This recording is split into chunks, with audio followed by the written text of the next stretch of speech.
Hello. I'm Taylor Tiamoyo Harris. My most recent titles include investigative journalist and criminal justice reporter, both of which I proudly claim. There are a few additional roles and titles I'll share later on another post, but above all, I consider myself a storyteller. As a storyteller, my work centers on crime, safety, and justice, on the systems that shape our lives, government reform, accountability, and the ongoing fight for transparency. I report on racism, power, and the lived realities of Black and marginalized communities. Since launching this page, it's been now, a month or maybe 6 weeks ago, all my social media pages at by Tiamoyo, I thought I'd share something new, what I'm reading. Only one of these books I'm reading for the first time. Listen, I rarely add new books. I like to read the same book over and over again. Just like watching an old movie, I discover something new every time. So here we go. First is Death in Custody. I came across this book in a Howard alumni email. One of the authors, Dr. Roger Mitchell, is a fellow Bison or Howard alum, also the former chief medical examiner for Washington, D.C. I've read this book multiple times over the past year and a half. A major part of my beat, specifically in St. Louis, has been covering the jails, what's inside, who's inside, what too often gets overlooked. But St. Louis, and we're talking pre-trial here, St. Louis is not alone, though, in its fatal issues with its jail. This book makes clear that we still don't have reliable national data on how many people die in law enforcement custody or why.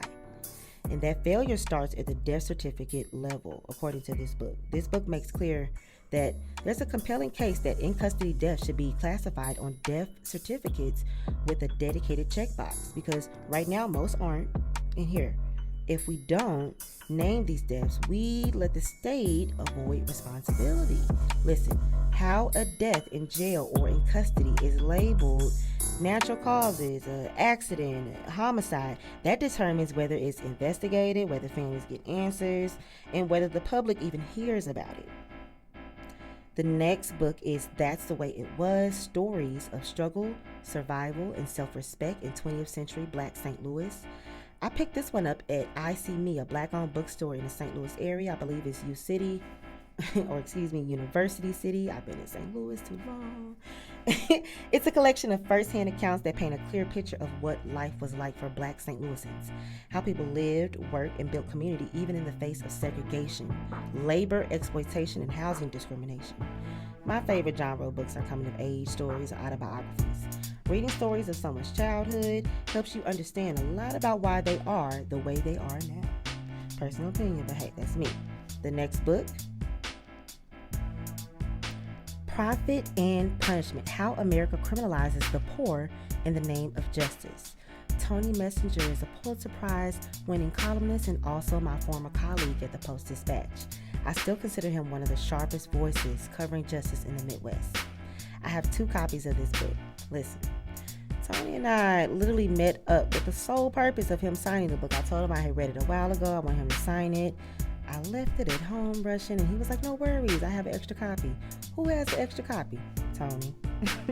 This book unpacks how municipal courts, especially in Missouri, turn poverty into punishment by having people trapped into cycles of debt, court costs, and incarceration, all for minor infractions.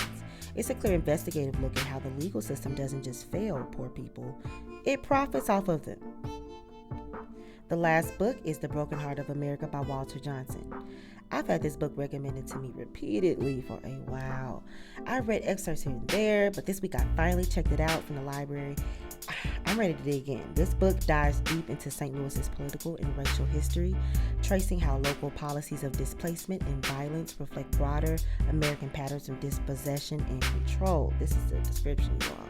It's dense and it's also thick. It's a thick book, but it's important and I'm ready for it. So thank you for listening.